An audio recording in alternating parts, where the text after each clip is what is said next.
Welcome to the Christian Business Leader Podcast, where Christ-following business leaders explore God's will and ways for business. This show is a ministry of the Center for Christianity and Business at Houston Christian University and features conversations with today's Christ-centered business leaders who are representing Christ faithfully in the business world. I'm your host, Darren Shear, and if you want to make your work, leadership, and company's culture more Christ-centered, you've come to the right place. Hi, everyone, and welcome back to the Christian Business Leader Podcast. I'm your host, Darren Shear, and on this episode, we're joined by Dr. Drew Dickens. Dr. Drew holds a doctorate in theological anthropology from Southern Methodist University and a master's from Dallas Theological Seminary.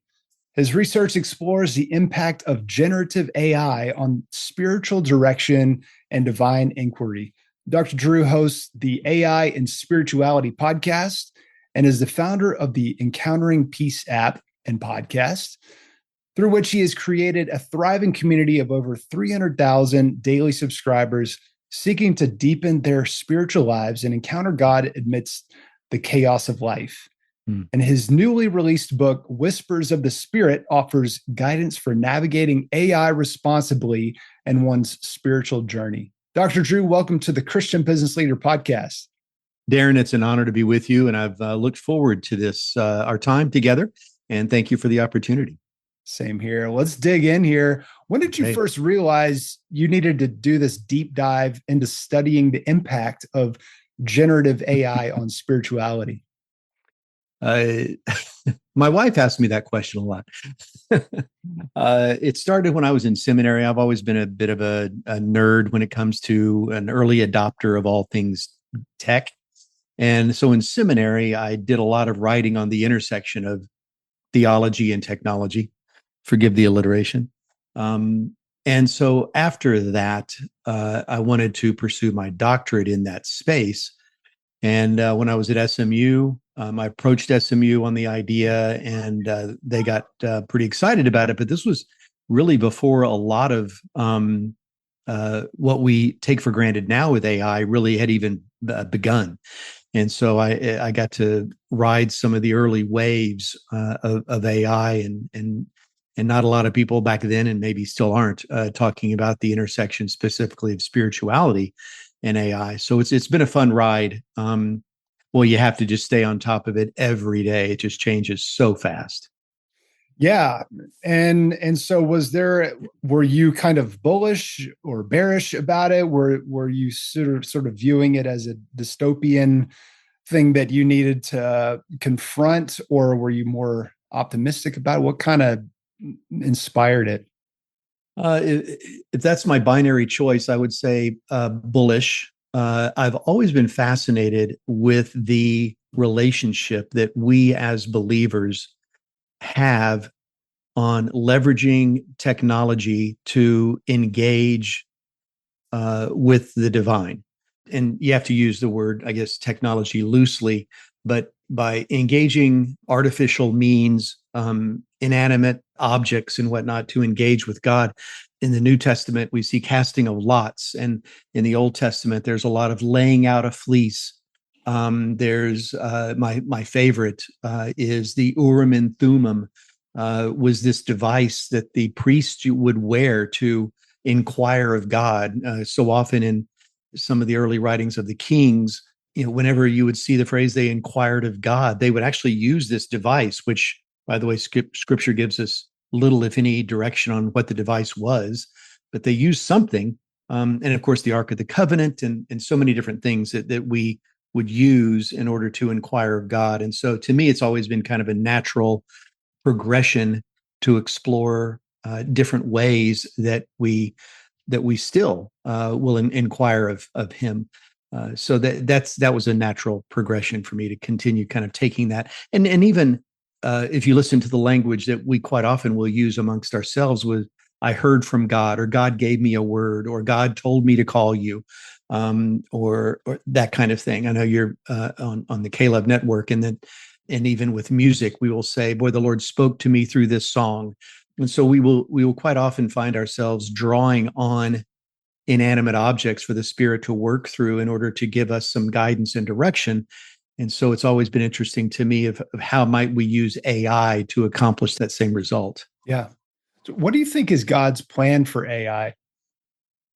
I mean, we know in Ephesians through Scripture, all things were created by Him and for Him to His glory. So I think we need to be mindful and sensitive and aware of inherent risks and dangers, as we live in and not of the world. But so I in fact, I was asked this just the other day, and I want to be careful on speaking on behalf of God, but we can look at his word for that answer, and I think the plan there is community. That is the inherent basis for the Trinity, is us being invited to the communion table with the Father, Son, and Holy Spirit to be in community with God. So we were created to be in community. We were created for fellowship, and so I think He would wants us to explore ways that we can use AI to enhance community, not use it at the expense of community and gathering together.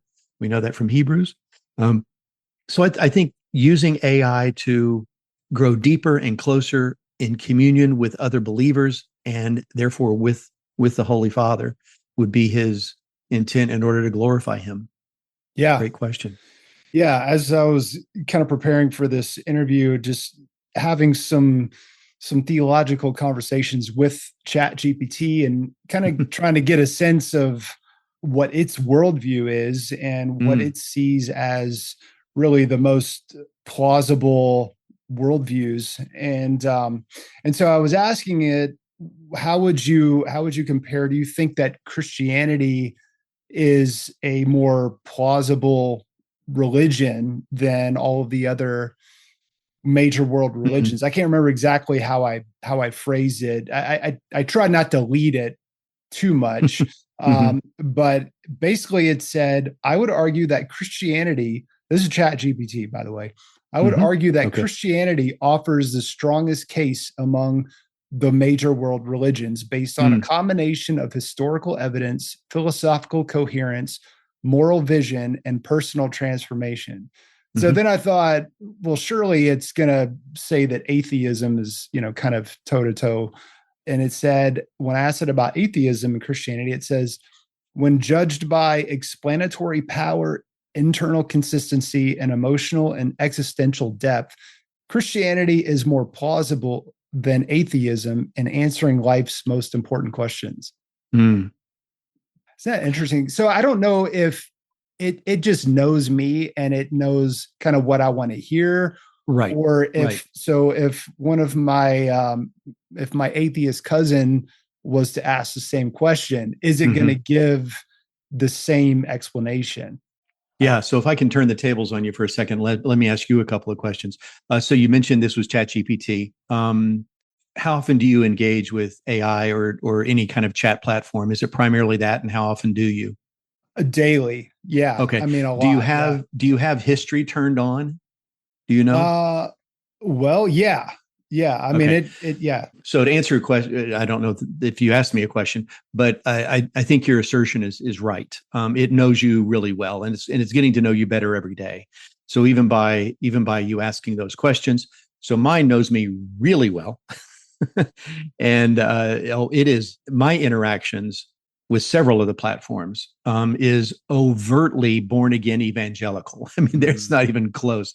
It will even break into conversation and offer to pray for me at times. So it is overtly such.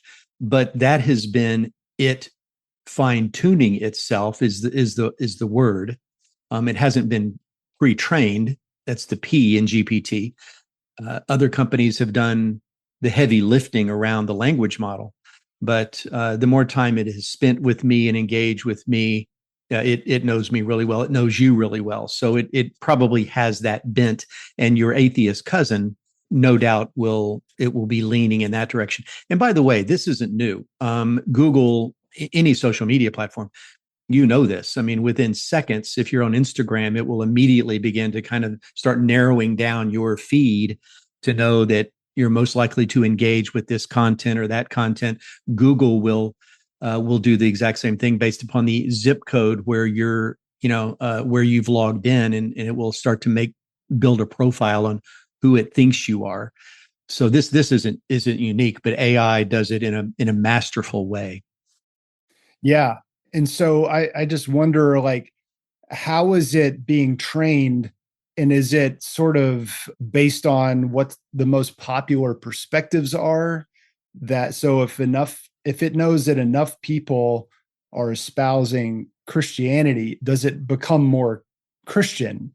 If, as opposed to, you've got like a fringe minority group that says, no, we think this religion is the right one, and they start to kind of promote that in a way on ChatGPT. Is ChatGPT now starting to, or is it sort of a misnomer to say, I'm talking to ChatGPT? No, you're talking to ChatGPT hyphen Darren or hyphen Drew, Right. because it's sort of replicating itself into these, evolving entities.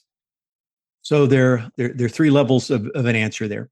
So on a meta level, on a high level, and there are only really a handful. I say literally would be a dozen large language models in the world, and we're going to know most of those. Some are academic, scholarly research kind of platforms, but the ones we hear about most often would be ChatGPT, which is owned by OpenAI, which is a product of OpenAI.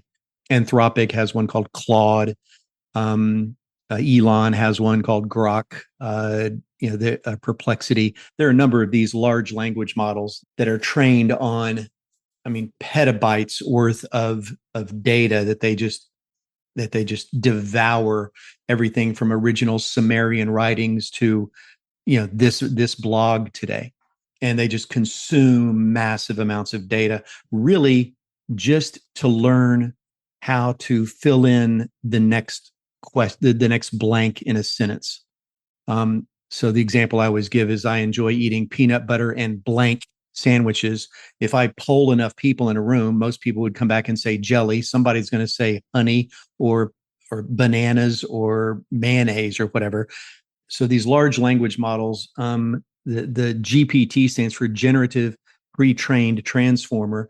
So it generates the next word, the next pixel in an image. So there's that level of training.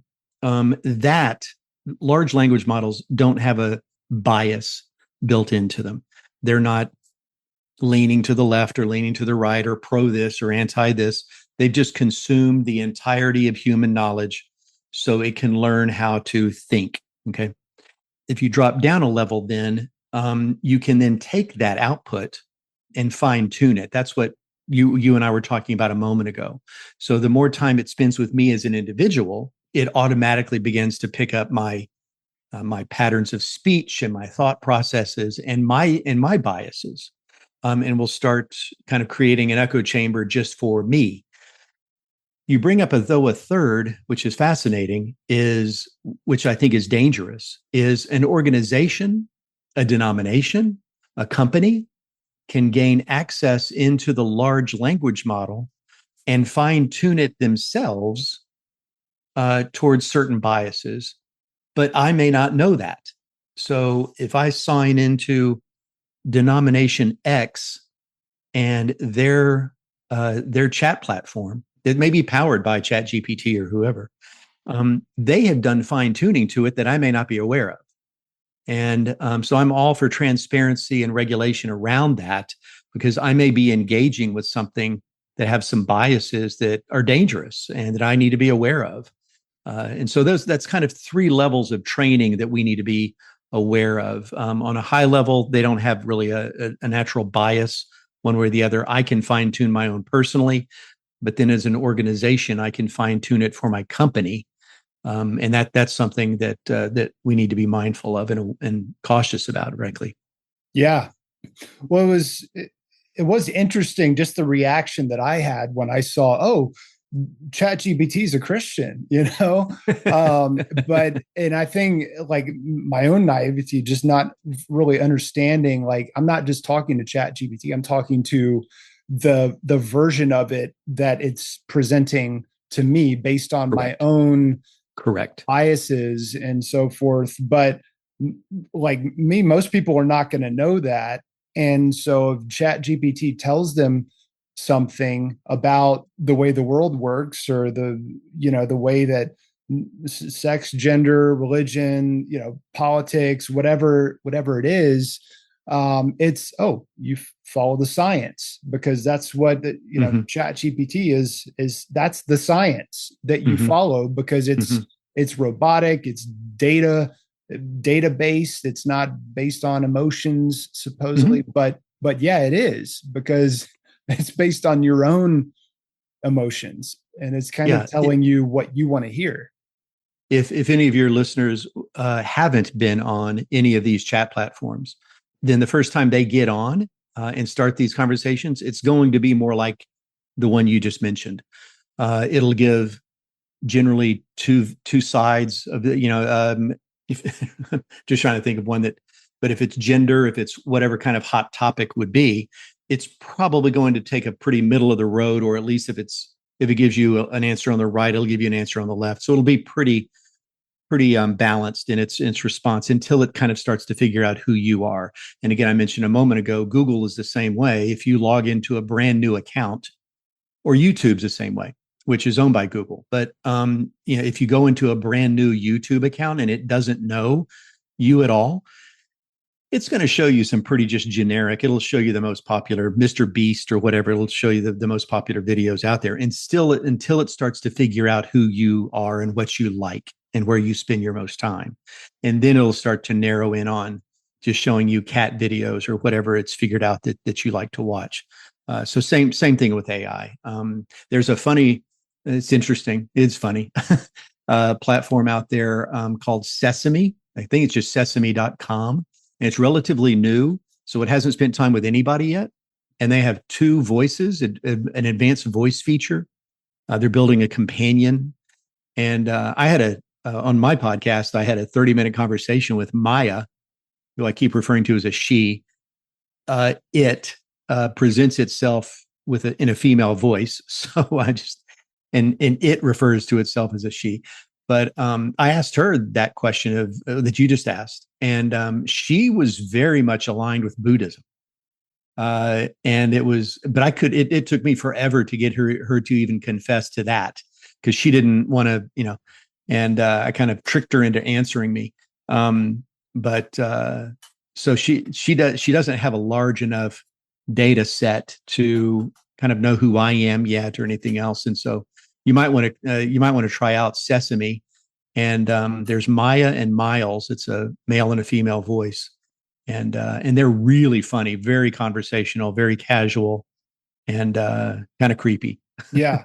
Well, it looks like what we're going to kind of end up with is, following this trajectory. It looks like kind of the Tower of Babel scenario, where we've got this amazing technology, called generative AI that, now we're all sort of worshiping and assuming that we're talking about the same thing.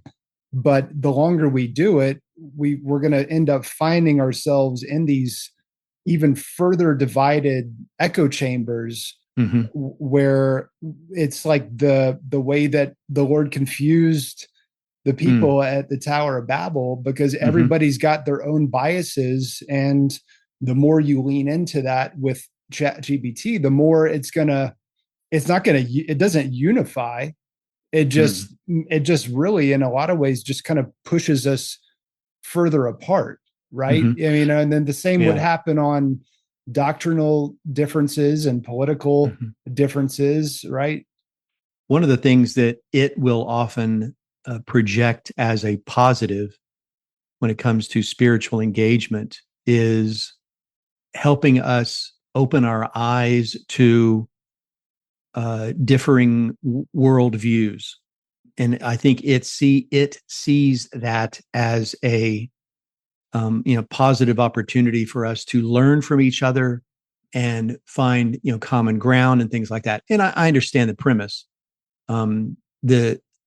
I don't think we have a lot of experience in humanity of it working out that way. I think there are a lot of dangers when we get exposed to every kind of just whim that comes along.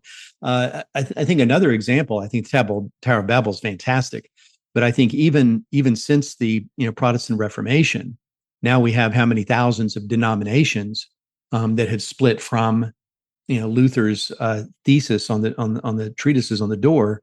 And so I see that as another looming reality, is further division, denominational division over various doctrinal issues. I think doctrinal drift is a significant threat from AI, because we'll be able to start chasing all sorts of doctrinal rabbits down into to those holes, and, and never find our way out. So I think both of those are good examples. Yeah. There's a new AI model that has come out that is presenting as a apologetics AI. In fact, I think it's apologetics.ai. Is that right? Does that sound familiar? Could be. And so they're programming their own doctrine, what they understand to be sound Christian doctrine into it. And so I just went ahead and put in something just to see if there's any, how it's going to handle a question like, for example, is speaking in tongues biblical? And so it kind of gives the Reformed perspective, almost like a cessationist view of it. And then I go on to Chat GPT, and Chat GPT is like, oh yeah, speaking in tongues is definitely biblical. So as you say, well, again, are you, not to put you push you into a corner, are you cessationist? Certainly not. Okay. So its answer to you might be built on its understanding of some conversations it's had with you. Sure. And I'm not either. But so it might have already picked that up. I won't say what it is, but there's a website that I'll go to periodically just for some apologetic kind of answers on things. And it has a decidedly specific view on certain doctrinal points that I agree with some and disagree with others. But at least up front, I know the leadership behind it. I know where they went to seminary. I know where they're coming up, and these are solid believers. Just that I happen to disagree on some of the issues, some of the finer points, but not as it relates to salvation and the deity of Christ, but on just some of the things we can all debate over dinner. But I just pulled up apologist.ai. I think that's maybe it, the yeah. one, and I haven't looked at it, but my guess is I don't see an about section here, but my guess is this is similar to that third area that I mentioned a moment ago that we need to be cautious of. Is it says here, our generative AI technology answers common objections to Christianity by using an LLM trained on works authored by both classical and contemporary Christian apologists. So again, it says they're using an existing LLM, large language model. Doesn't say which one. So it might be using ChatGPT, might be using Anthropic, might be using Grok, might be using any of them. I'd love to know which one. But then it goes on to say trained on works authored by. So what they've done here is they fine-tuned, let's say GPT. So they fine-tuned it. It's kind of like chatting with Thomas Aquinas. So they have fine-tuned it on classical and contemporary Christian apologists that they deem, and I'm not challenging them, but they deem are appropriate to, like, obviously Aquinas. So what I would love is for them to say up front, which language model are they using? And I would love to see the documents that they chose to use to train it, because that will help me know before I spend a lot of time with this, how they're creating the engagement. Right. It's sort of like in script in a Bible. We spend so much time looking at, if we buy a new Bible, we base it on the size of the font and the color of the cover, whether it's leather or this or that, or how it feels in our hands. rarely do we spend any time looking at the first few pages where it describes who are the people on the translation committee. What techniques did they use? How did they address these issues? We don't really spend much time there. I think that's an oversight. We need to be spending that amount of time before we engage with these websites to know what language model are they using and how do they train it. But again, that takes an extra couple of steps, and we'd rather just get right into the chat the chat window and start having fun. Yeah. But it's important. Yeah, absolutely. And so it's not only asking it doctrinal questions, but in the workplace, we're now typing in questions like how to fire an employee, and how to deal with workplace matters that are very complex. What are some of the most redemptive uses of AI you've seen, particularly for the workplace? Okay, by the way, I just asked it which language model, the apologist AI. I just asked it which language model, and they're using Google's Lambda model, which is old. Anyway, so if it answered me. So I'm sorry. Maybe I that's heard you say because firing. they've got all those books that Google has uploaded through the That years. could very well be. That could very well be. But Google's language model is Gemini, not anyway. So I heard you ask about firing employees. Well, I was asking about what are some of in general, what are some of the most redemptive uses of AI you've seen for the workplace in particular? Yeah, I was listening actually to a webinar yesterday, similar to this topic about how pastors are using it to write sermons and write this and write that and whatnot. And one of the people on the webinar said there really isn't a use for it when it comes to a redemptive use for it, when it comes to any opportunity to engage with another human.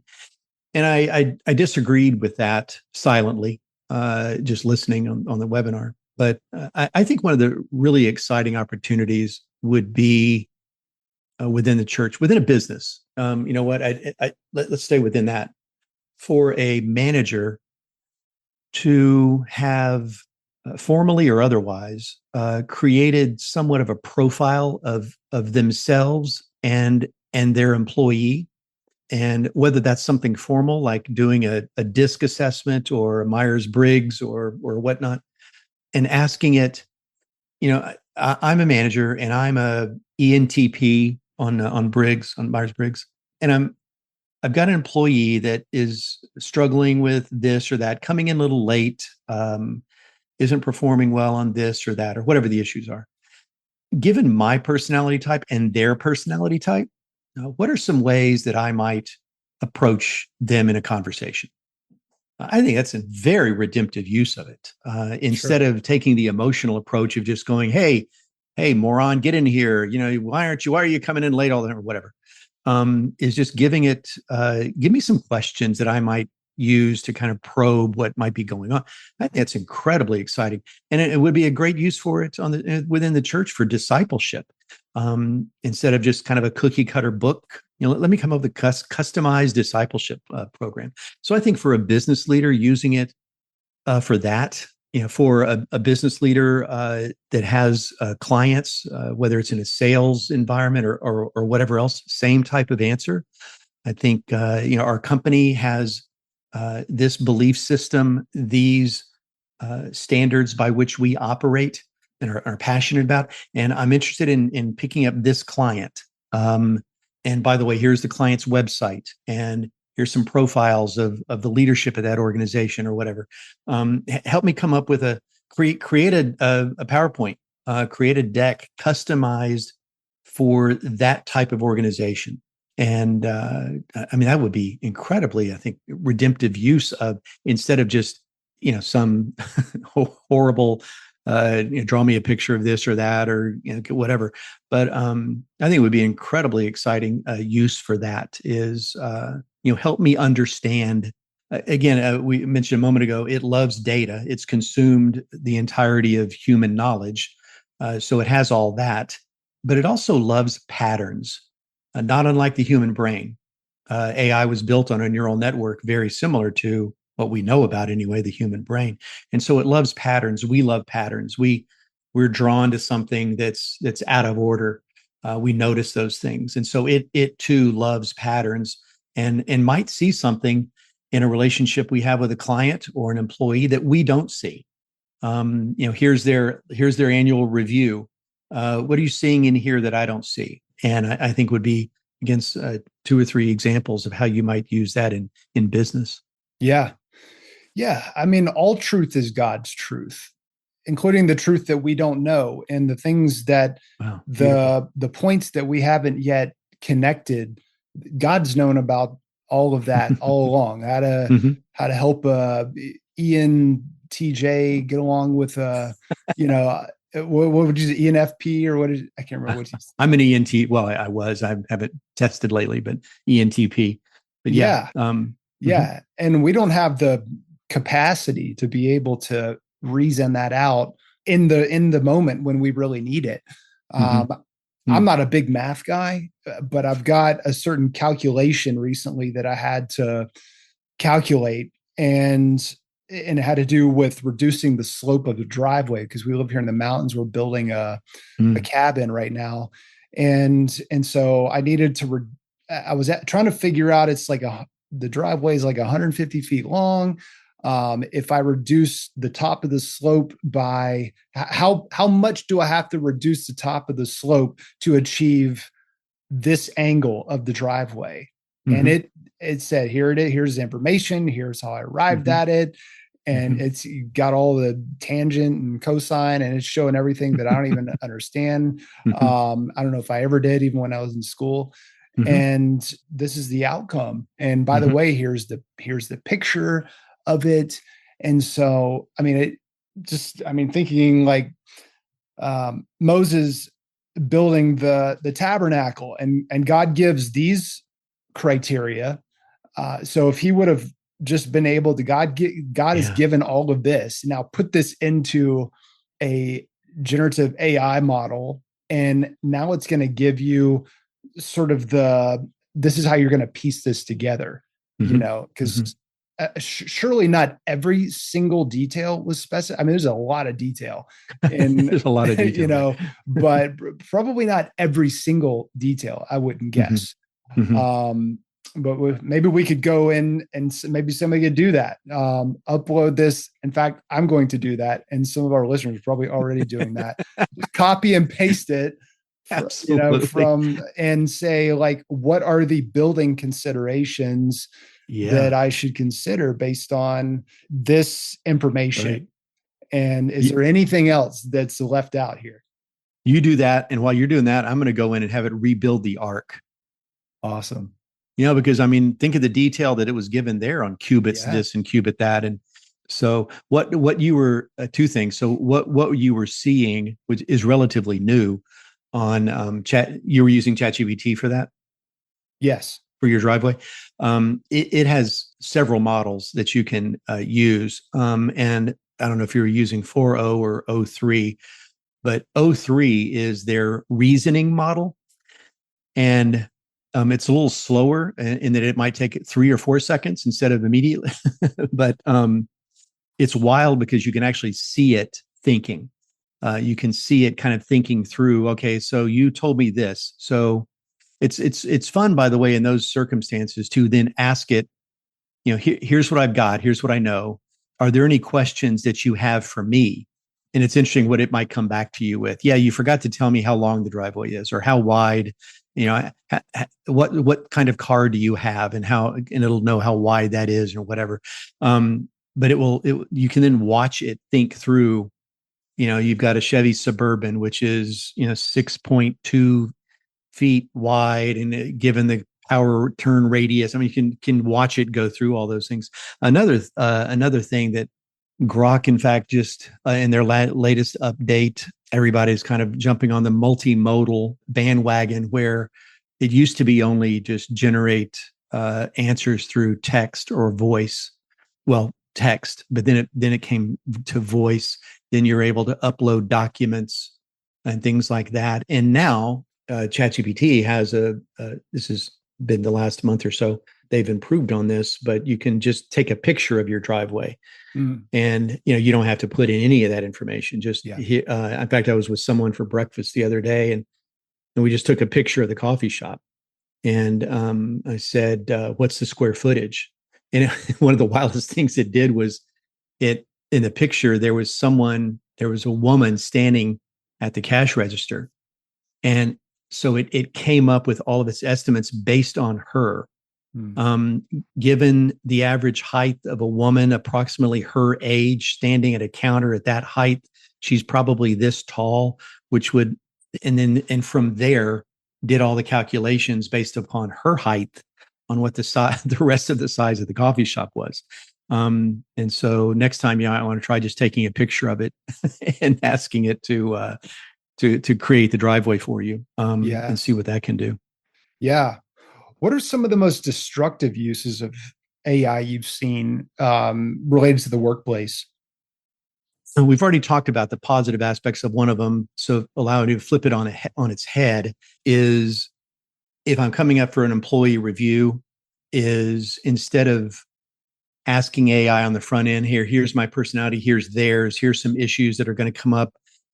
Help me kind of create an outline for me as I sit down with this employee to help us navigate through some of these issues. That's incredibly redemptive and very exciting. The downside to that is, do all that for me and then create an email that I can send to them so I don't have to talk to them about it. Mm. And that's tempting, right? Especially if it's going to be a negative review. I come across this a lot on various classes I teach at seminary. In fact, there's been something in the press the last couple of days about a student at a university that's suing the university because she found out that her professor is using AI to grade their papers, and she wanted a refund on her tuition.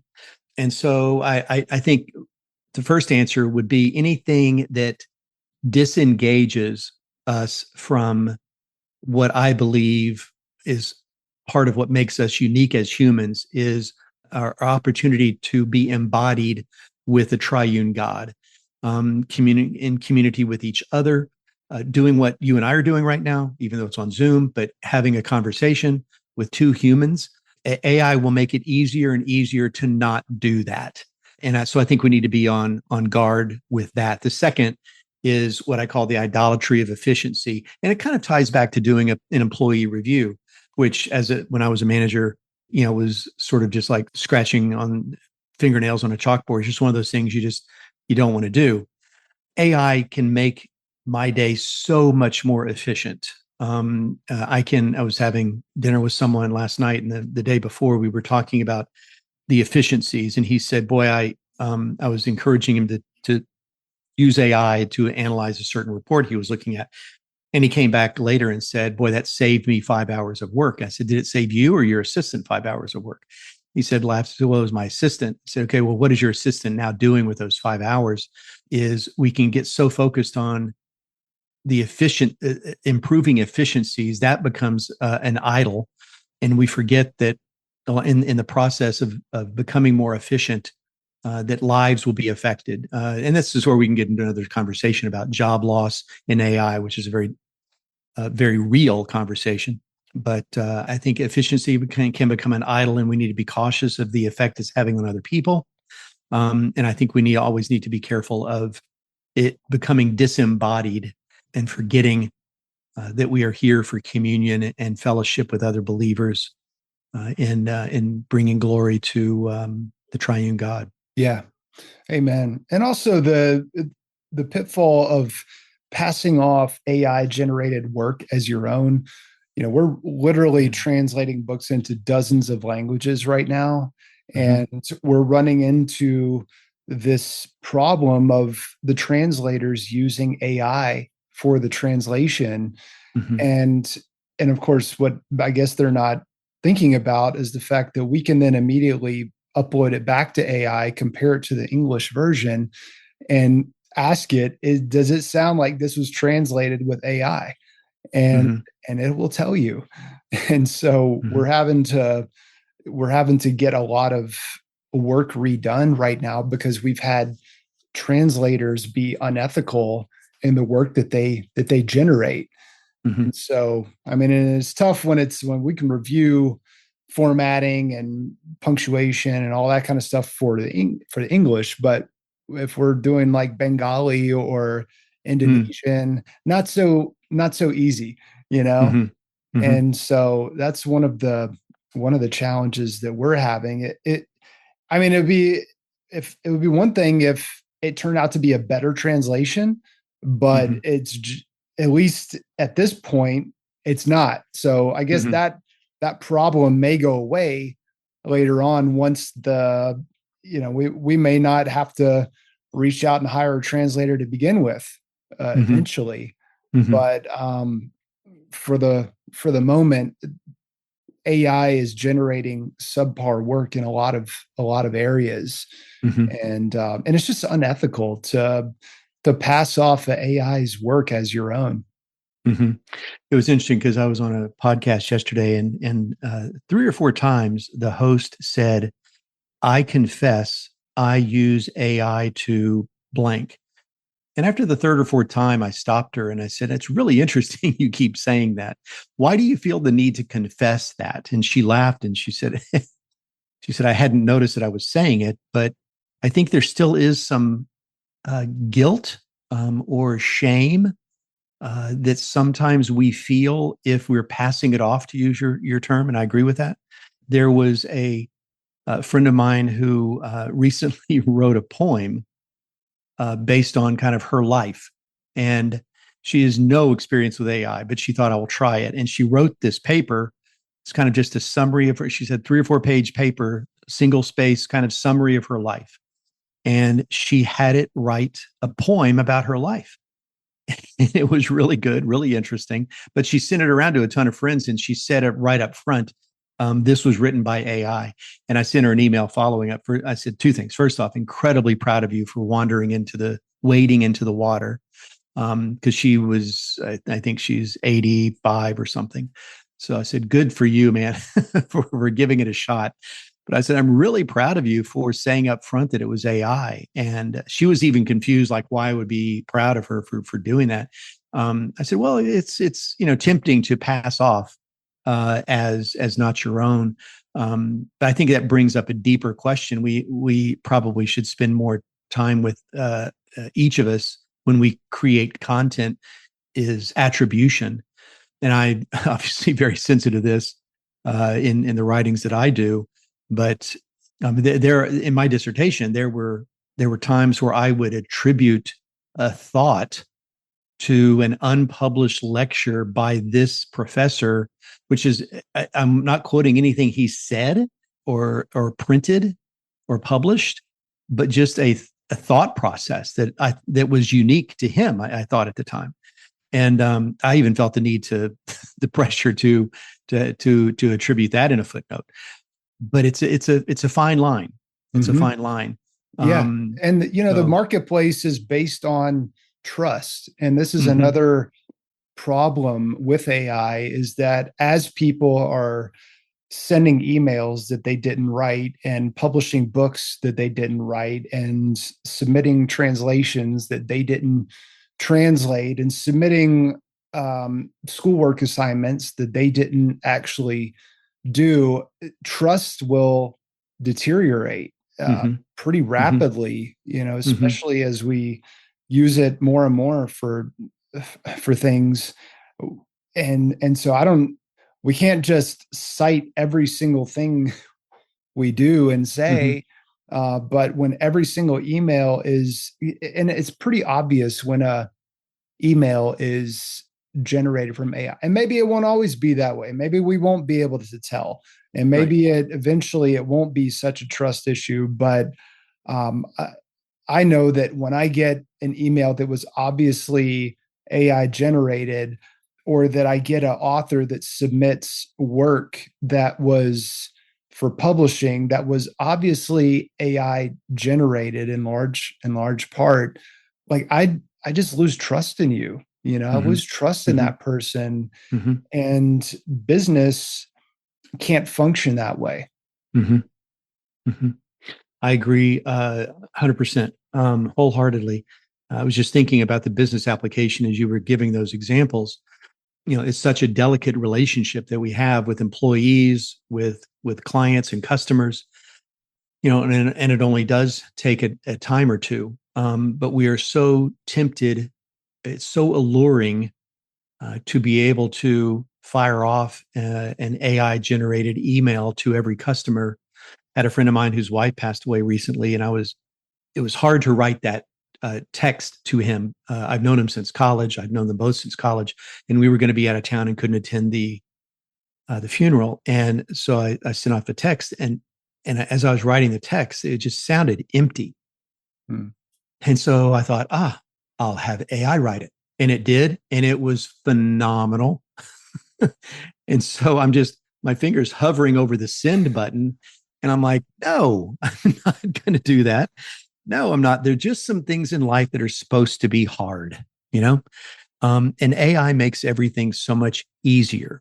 And there are just some things that are supposed to be difficult. This is hard to do what you and I are doing. We've got to schedule this. You've got to edit it and post-production and all this sort of stuff.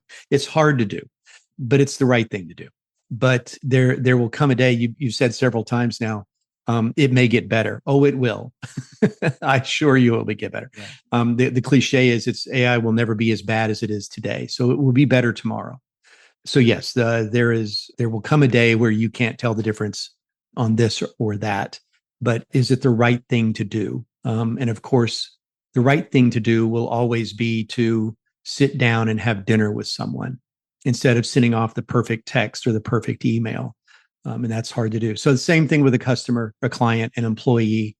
The hard thing to do is standing there at the front of the store and shaking hands with every customer and thanking them for their business and how can we improve.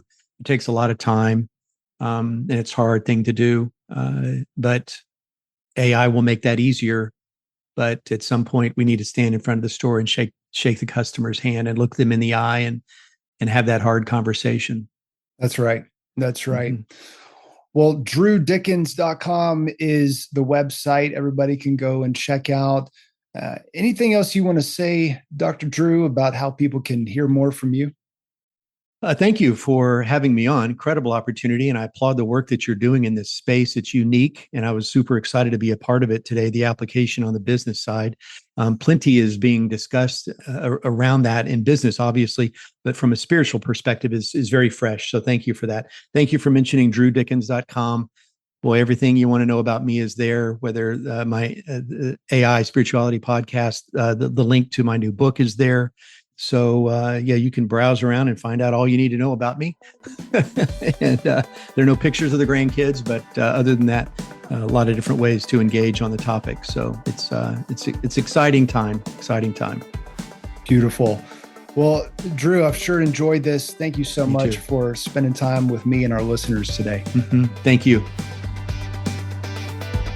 Thanks for listening to this episode of the Christian Business Leader Podcast. Be sure to subscribe, leave a review, and tune in for the next episode as we continue exploring God's will and ways for business.